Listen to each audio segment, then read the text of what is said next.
بدشگونی لینا یہ بہت سارے معاشروں میں اور تہذیبوں میں مروج تھا اور اب بھی مروج ہے، لیکن اسلام نے اس کی نفی کی ہے۔ بدشگونی کیا ہے؟ کسی دن کو، کسی جگہ کو، کسی شخص کو منحوس خیال کرنا۔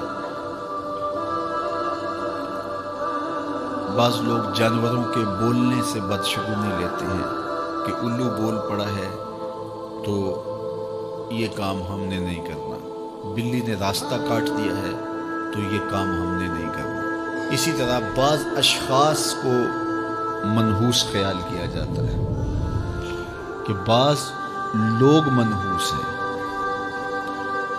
عموماً بعض خاندانوں کے اندر کسی عورت کو منحوس خیال کر لیا جاتا ہے اور پورے خاندان کے لوگ اس کے بارے میں یہ رائے قائم کر لیتے ہیں کہ یہ منحوسہ ہے، اور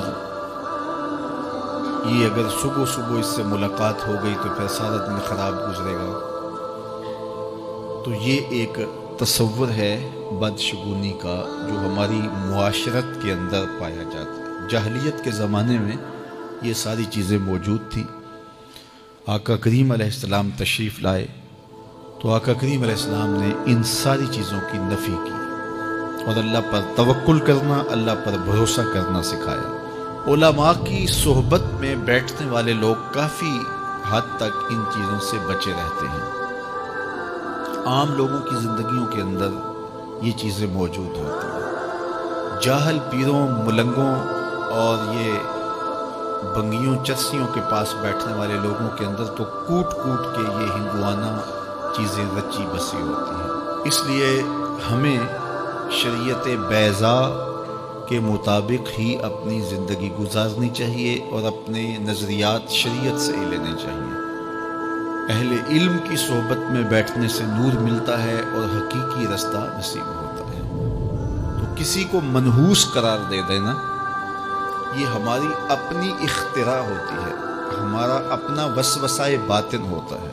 حضور نے ارشاد فرمایا ایک تو متعدی مرض نہیں ہے، اگر میں اس کے پاس بیٹھا تو یہ مرض مجھے اس سے لگ جائے گا۔ دوسری بات ارشاد فرمائی ولا حامۃ، الو کا بولنا کوئی معنی نہیں رکھتا، اس کی آواز کوئی معنی نہیں رکھتا۔ تیسری بات فرمائی اور نہ ہی ستاروں کی کوئی تاثیر ہے کہ فلاں ستارے کا یہ اثر ہے۔ اقبال کہتا ہے یہ ستارے میری قسمت پر کیسے اثر انداز ہوں گے جو خود افلاک میں زار و زبوں گھوم رہے ہیں۔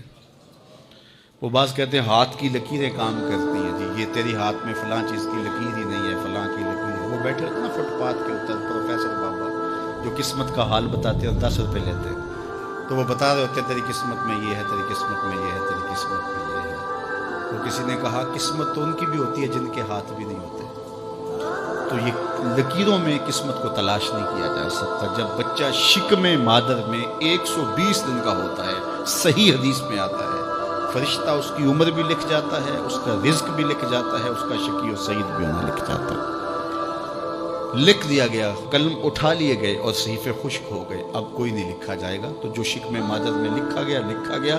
اور چوتھی بات اللہ کے محبوب نے فرمایا کہ سفر کچھ نہیں ہے۔ یعنی کچھ لوگ کہتے ہیں یہ جو سفر کا مہینہ ہے یہ بہت ہی سخت مہینہ ہوتا ہے اور ان دنوں کے اندر سفر نہیں کرنا چاہیے، ان دنوں کے اندر شادی نہیں کرنی چاہیے، ان دنوں کے اندر اگر شادی کی جائے تو وہ شادی کامیاب نہیں ہوتی، اس لیے کہ یہ مہینہ منحوس ہے۔ میں آپ کو بتاتا ہوں کہ اس سفر کے مہینے میں سیدنا علی کی شادی حضرت سیدہ فاطمہ سے ہوئی۔ بتاؤ اس سے کامیاب کوئی شادی ہو سکتی ہے؟ کوئی کہتے ہیں جی اس مہینے میں اگر شادی ہو تو اولاد نہیں ہوتی۔ حضرت علی اور سیدہ فاطمہ کی شادی ہوئی ہے، حسن اور حسین پیدا ہوئے ہیں۔ ایسے کوئی بیٹے تو لاؤ زمانے میں۔ حضرت زینب رضی اللہ تعالی عنہا اور حضور کی شادی ماہ صفر المظفر میں ہوئی ہے۔ اس لیے ہمارے علماء اس کو خالی سفر کا مہینہ بولنے کے بجائے سفر الخیر یا سفر المظفر کے نام سے پکارتے ہیں، یعنی کامیابی کا مہینہ، خیر کا مہینہ۔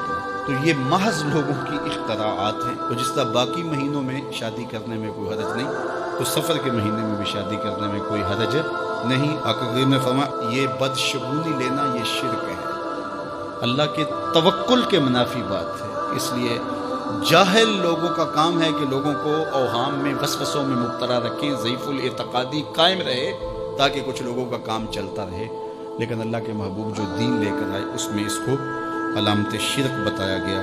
یہ جو بدشگونی ہے یہ فرمایا تمہارے اندر کا وسوسہ ہے، اور جب کوئی بندہ اندر سے ضعیف الاعتقاد ہوتا ہے تو پھر یہ چیزیں اسے